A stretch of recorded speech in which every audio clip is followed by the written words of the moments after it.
The business of war is hard and cruel irrespective of which side you're on. A captured diary of a Pakistani infantry officer described how his company had 71 men when they crossed the LOC and took up positions near Kargil in India. 25 of those 71 were evacuated because of altitude sickness before the war even began. No replacements ever came. The soldiers were left to their fate as the Indian Air Force bombed their supply lines. Some Pakistani outposts subsisted on spoons of sugar for the last few days. But India's armed forces overcame far greater challenges as they fought the invaders in the world's most terrain.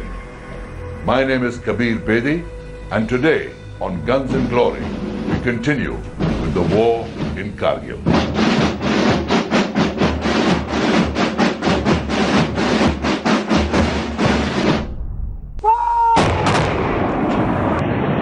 As the Indian Army and Air Force began operations in Kargil,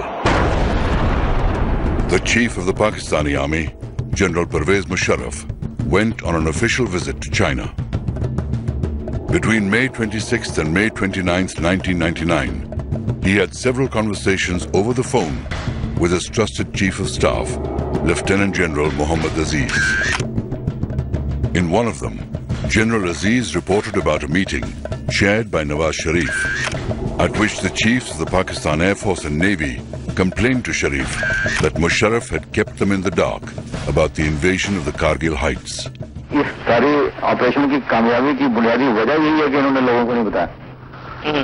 अगर ये बताया जाता है तो हमारा तजर्बा ये कहता है जैसे पहले सारी कोशिशें नाकाम होती रही, ये भी नाकाम हो जाती। This telephone conversation was intercepted by RAW, India's intelligence agency, and made public. The transcripts were distributed to foreign embassies in Delhi. At once the world knew that from the beginning, Kargil had unquestionably been an operation of the Pakistan Army.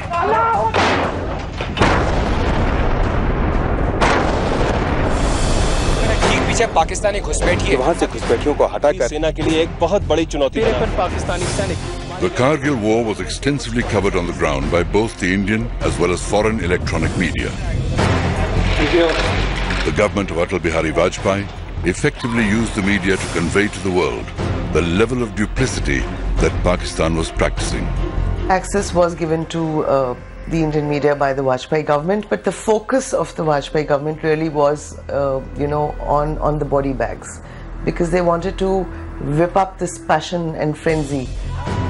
On the battleground, proof was there to see that those on top of the Kargil heights were no Mujahideen infiltrators, as claimed, but regular Pakistan Army units, following commands issued by their Rawalpindi headquarters. Each deadly thrust up the treacherous terrain of Kargil by the Indian Army was broadcast for the nation to see. मेरे ठीक सामने उस पहाड़ी पर घुसपैठियों ने कब्जा जमा रखा है।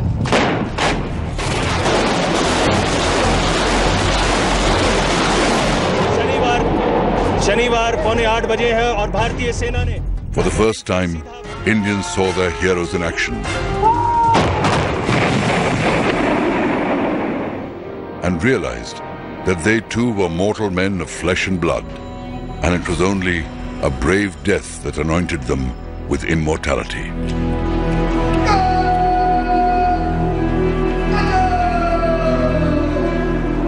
The people who won the Kargil war for us were really the junior officers and the mid-level officers.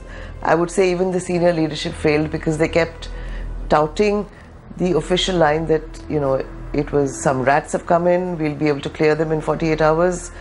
As we know, the war went on for over 2 months. The final assault to capture point 5140 began from different directions. 3 battalions, 1 each from the Garhwal Rifles, Jammu and Kashmir Rifles, and the Naga Regiment were given the task of evicting the Pakistanis. Captain Vikram Batra of the 13 JAK Rifles and his Delta Company were among those tasked with recapturing point 5140. Nicknamed Sher Shah for his unstinting courage, Captain Batra decided to attack from the rear to surprise the enemy. Vikram Batra's company and another company, Bravo company and Delta company, was supposed to go through and climb a vertical cliff face to point, this 5140, which was the most dominating height in that area. From there they could see for miles around, and tackling that was not a joke. They finally assaulted it from the cliff face. They actually crawled up the cliff, and the Pakistanis were so surprised. They never expected an assault from the side. They were firing from the direction of the gentler slope, this relatively gentler slope where they thought they would come up from. And the entire there was a fierce hand-to-hand fighting there. The entire Pakistani garrison was either killed, most of them fell to their deaths from that steep height in trying to get away.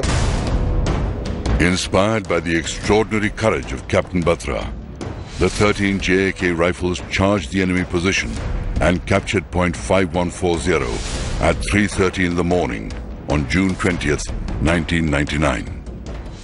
Once we took the Pakistanis off this, thereafter it was, the turning point of that war. It was the turning point of that war. They could not, their artillery observation post officers could not then bombard our lines of communication.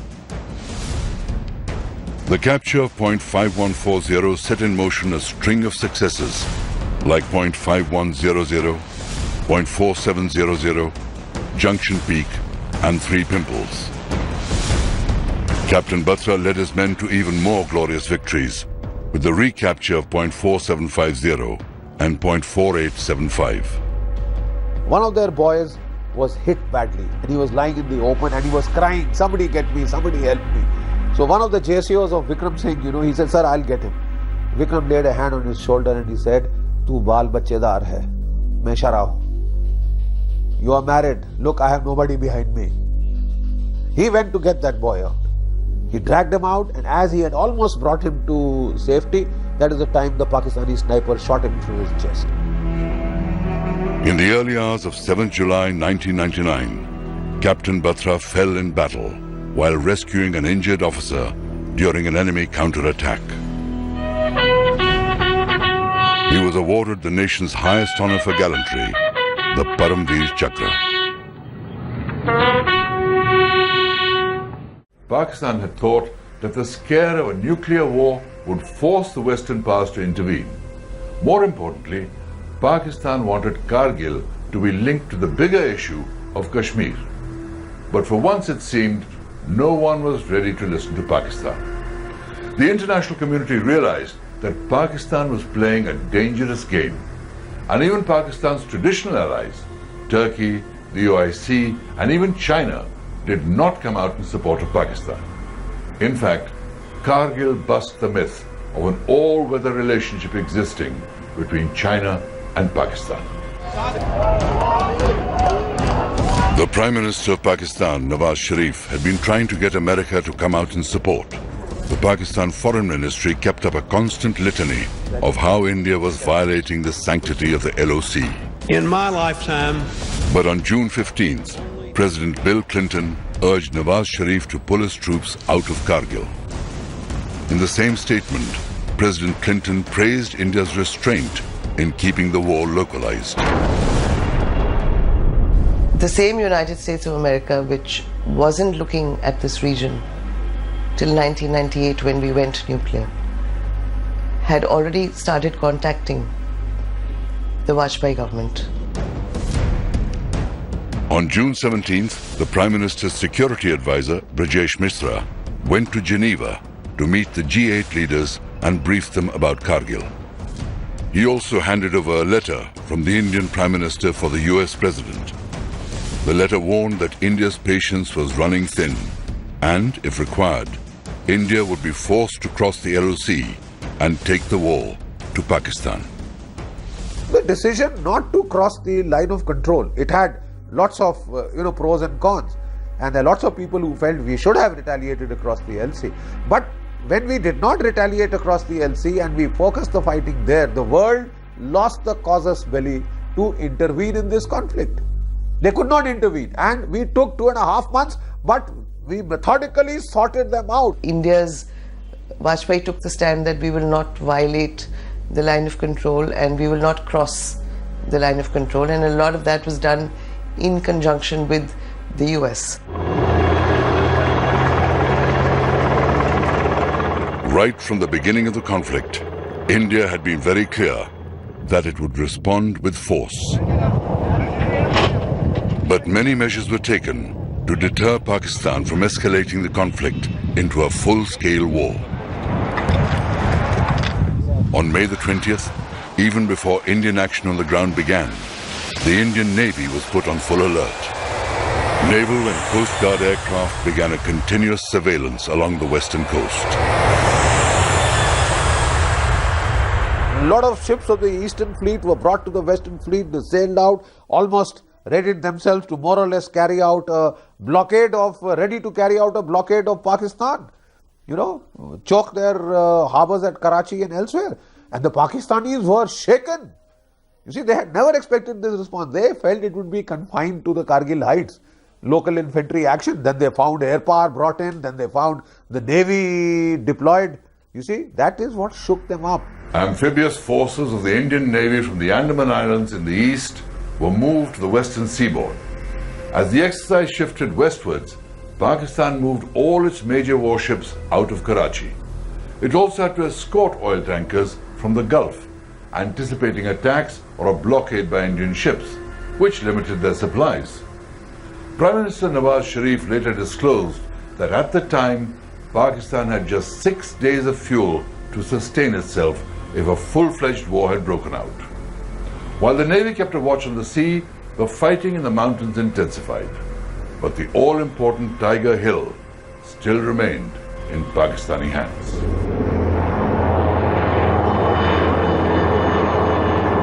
Tiger Hill stands 16,700 feet high, overlooking Dras. It is a massive feature, almost 1 kilometer wide at its base, and was formidably defended by the Pakistanis. The Pakistani Northern Light Infantry had taken positions on top of Tiger Hill, as well as on the high ridge that ran to its west. Several peaks south of Tiger Hill had also been occupied by the Pakistani soldiers, and these provided observation points of the surrounding valleys and ridgelines. Point 4460, a kilometer south of Tiger Hill, was within supporting range of the NLI's artillery mounted on Tiger Hill. The Tingle Nala divided the complex, and Hill 4875 and Point 4540 stood opposite Tiger Hill. The Pakistanis defending Tiger Hill and the Western Ridge had moved in heavy ammunition to create an engagement area with interlocking fire from multiple sides. An anti-personnel minefield also blocked the approach from Point 4540. A 12.7mm gun atop Trig Hill, a peak 2 kilometers northwest of Tiger Hill, provided the Pakistanis additional heavy weapon support. Their artillery battery on Point 4388 fired into the engagement area as well. The Indian Army faced a nearly impossible task in recapturing Tiger Hill.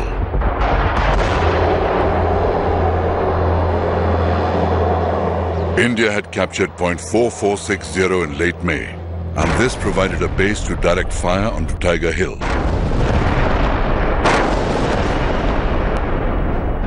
In order to conserve manpower, Pakistan's Northern Light Infantry abandoned Point 4540. Both these positions were to prove critical for India in mounting attacks on the Tiger Hill complex. Given the urgency, unacclimatized and poorly equipped soldiers of the 1 Naga and the 8th Sikh were sent to assault Tiger Hill. Murderous crossfire from the Pakistani positions inflicted heavy casualties on the Indian soldiers, and the assaults failed. The units surrounded Tiger Hill and dug in to wait. The Pakistan NLI launched counterattacks, but they lacked the numbers to push the Indian battalions off the hill. NLI soldiers even resorted to rolling boulders downhill onto the Indian forces.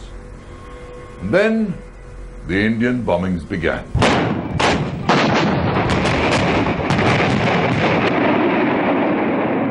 As India's massive bombardment began, it stretched the Pakistani positions to the limit.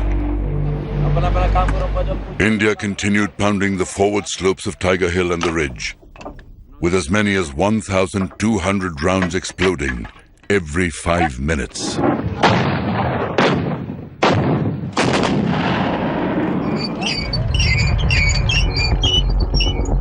The Indian Army found an undefended flank on the east, and through this, they launched their attack on Tiger Hilltop.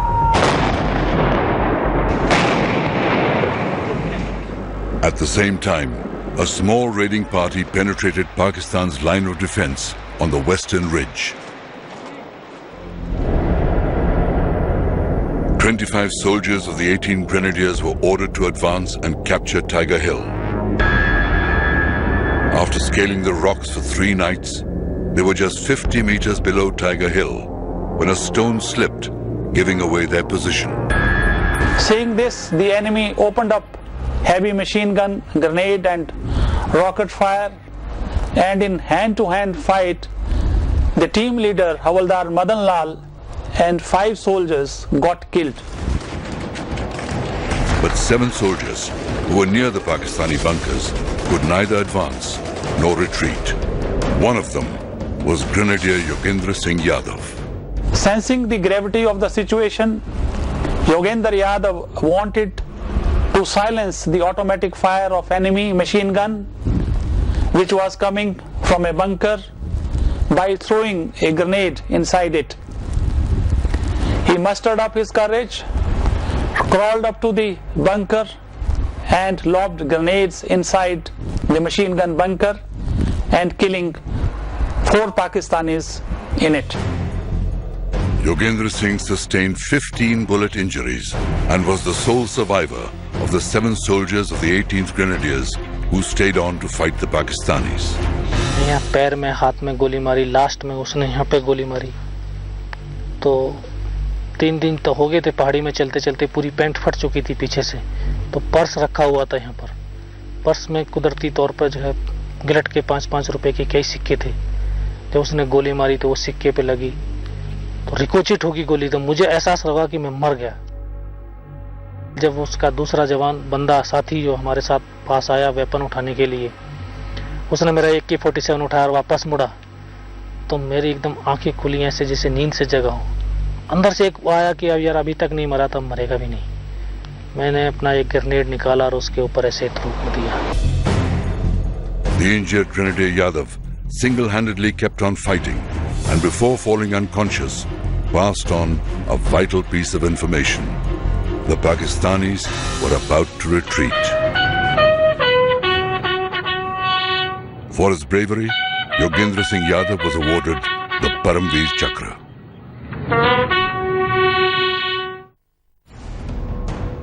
The Pakistani forces had been split in 2.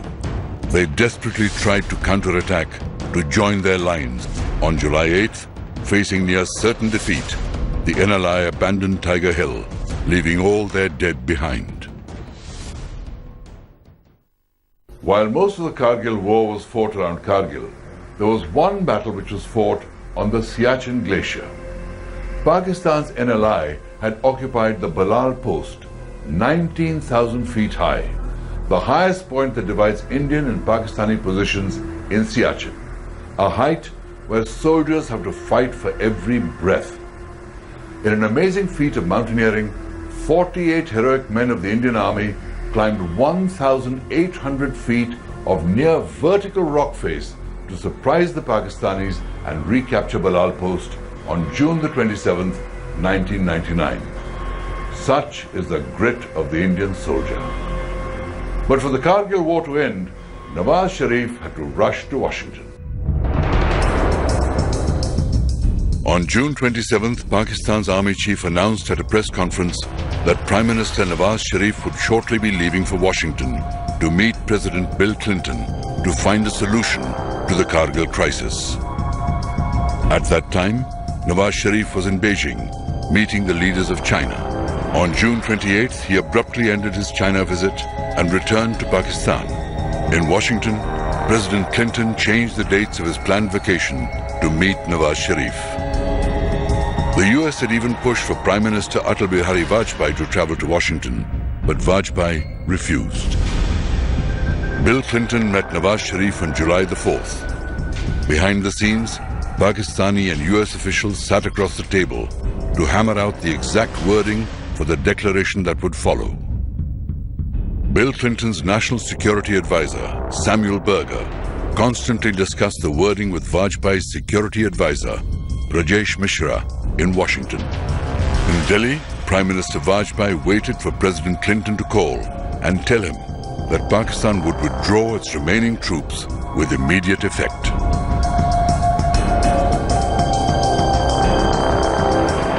By July 11th, the remaining units of the Northern Light Infantry began pulling back across the LOC as Indian bombardment continued. And Indian troops recaptured key peaks in the Batalik sector. India set a deadline of July 16th for all Pakistanis to return to their side of the line of control. On July the 12th, Nawaz Sharif went on television to explain to his people why Pakistan was retreating from Kargil. The war in Kargil officially ended on 26 July, but it had far-reaching consequences for the future.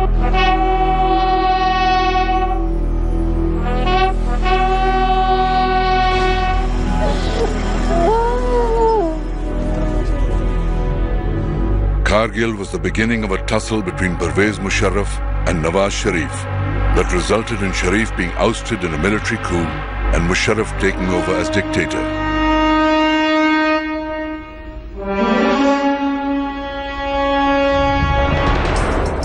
Today, the wheel has turned again, with Nawaz Sharif back in power and Musharraf being tried for treason. India learnt many lessons from Kargil. It ushered in long-term changes in the army's deployment and response strategy along the line of control. As the economy boomed, defense spending kept going up year after year. Kargil also made the Bofors guns legendary. And in Kargil, the Indian Air Force wrote the instruction manual for high-altitude air warfare. But war is war. And where there are guns and glory, there is also terrible death and suffering. We end this series with the idealistic hope that there are no more wars and that glory not depend on the barrel of a gun.